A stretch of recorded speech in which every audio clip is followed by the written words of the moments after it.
Here are 10 ways that you can simplify your life.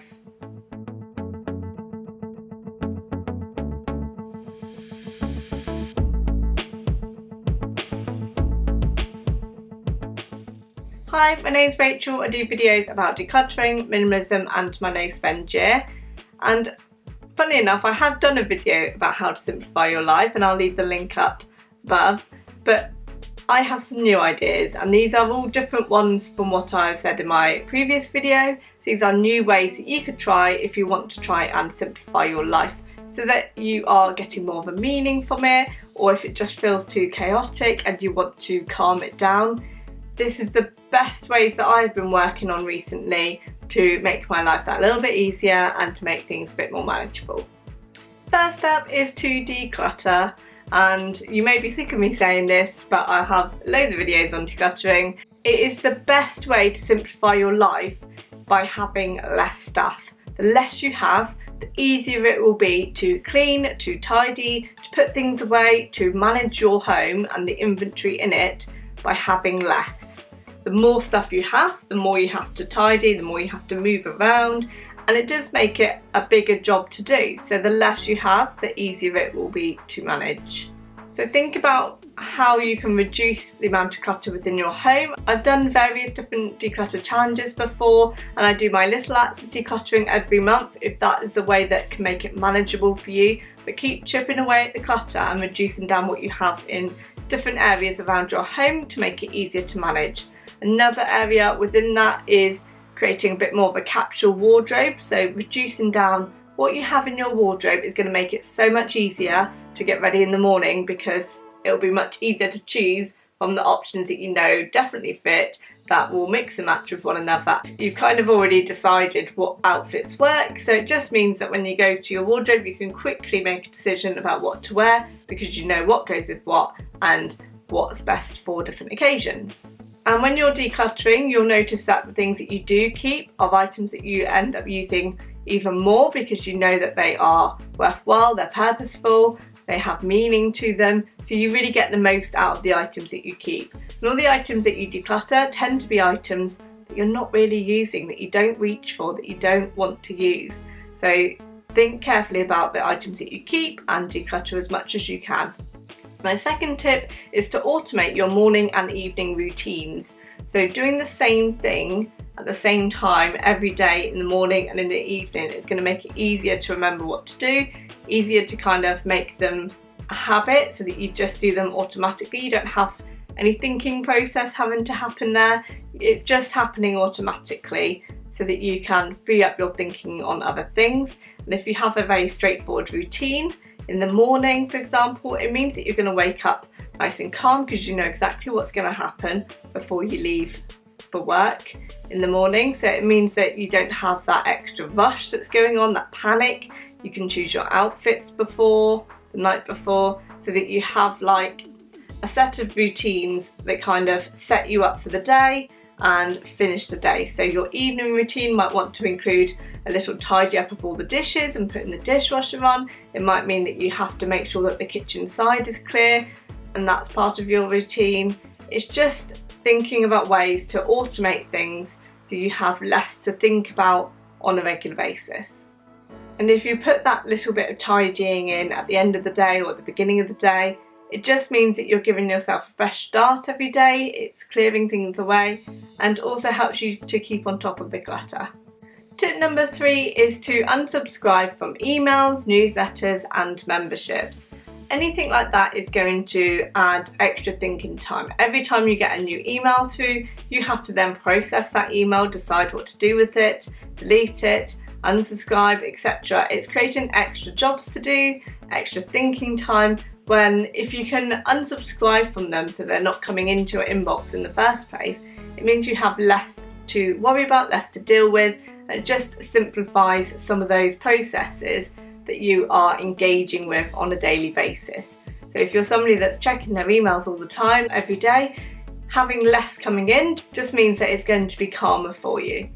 So get in the habit of unsubscribing from any newsletters or email subscriptions that you don't really want to keep. So if you're getting constant reminders about shopping ideas, etc., unsubscribe from them all. Unsubscribe from any memberships as well that are costing you money that you don't really use or don't need.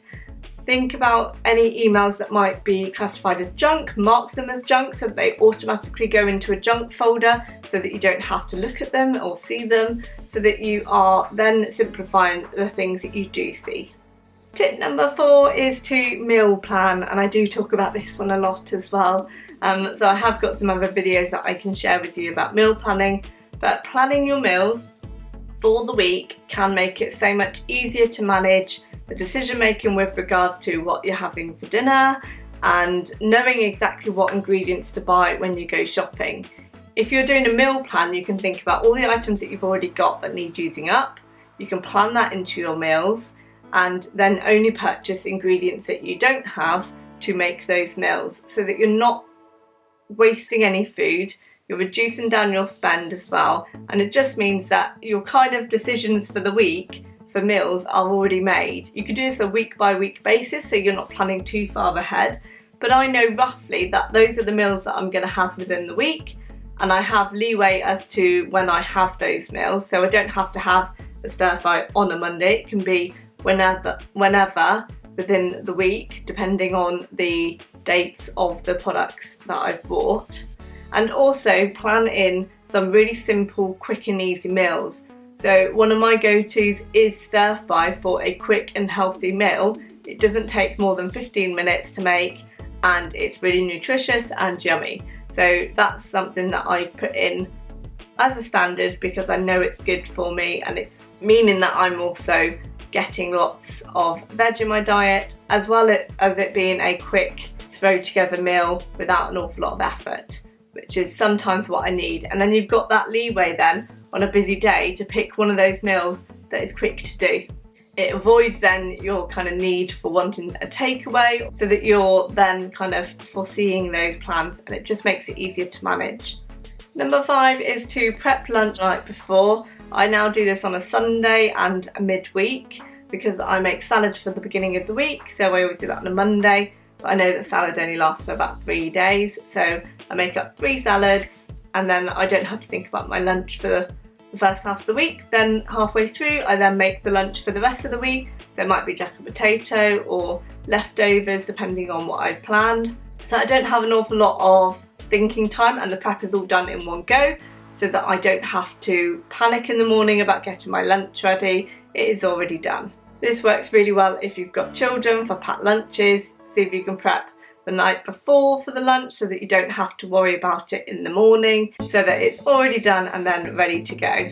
My next tip is to time block for essential things only. That is my greatest motivator at the minute, is time blocking, and it really helps me to just build in some daily habits that I'm not quite used to. So if I block out that time for decluttering or for making something, I will then make sure that that happens. I don't need to do any time blocking for anything that is already an embedded routine or an embedded habit. It's just for those new things, those new systems that you're kind of setting up for yourself to make it a bit more normal for you, and it just means that you're then motivated to do it. You kind of assured that you've got that time available. My next tip is to walk daily. If possible, aim for 30 minutes to an hour of walking a day, because this is really good for longevity. I don't know if you've watched it, but I've watched the Netflix show about the blue zones, and I just find it fascinating that there are concentrated areas that are more likely to live over 100 due to various different things like plant-based diet and walking. But yeah, most of them were walking for at least an hour or doing gentle exercise for an hour a day. So if you can do 30 minutes to an hour of walking daily, that's going to be really good for your longevity and your well-being. It gets you out in nature, gets you out doing things, and it just makes you feel good, and you'll really feel the benefits when it comes to doing other things around the house or other activities. It will also give you a chance to notice all the beautiful things in our world and create those moments of gratitude that you might be seeking, and that just helps with your mental well-being as well.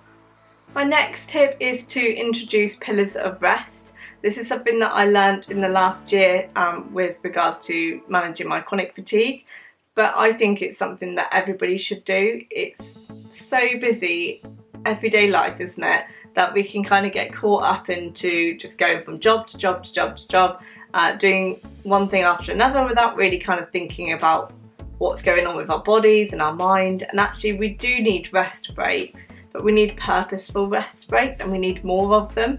I know that lots of people have like a morning break, a lunch break and an afternoon break, but that's not enough to kind of build in your rest throughout the whole of the day. You should have probably about 4 or 5 rest periods within a day, and they need to be 30 minutes, and they need to be quiet time where you're actually thinking or reducing the thinking and just working on your breath work and just taking some time to be still.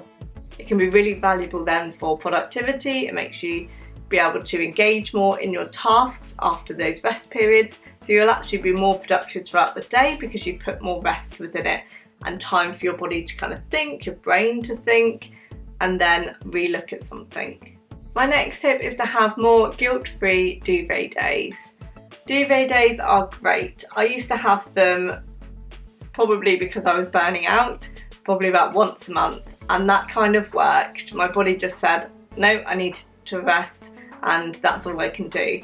But I've decided that it's actually okay to have much more of those duvet days where I'm just chilled, I'm just sitting down, and I'm not really planning anything in my time, and actually being okay with that. I think we can get quite guilty that we should be doing lots of activities and doing exciting things all of the time, but that's just not viable sometimes, and it's not good for us to be constantly on the go.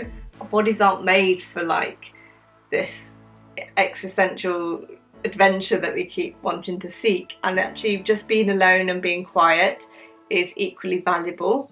So I advocate having a lot more rest days where you're literally just doing whatever you want. Make them self-care days where you're just doing your favourite things, so that you are actually having proper rest on a regular basis, at least once a week. My last tip is to always carry a water bottle. If I leave home without it, I always regret it.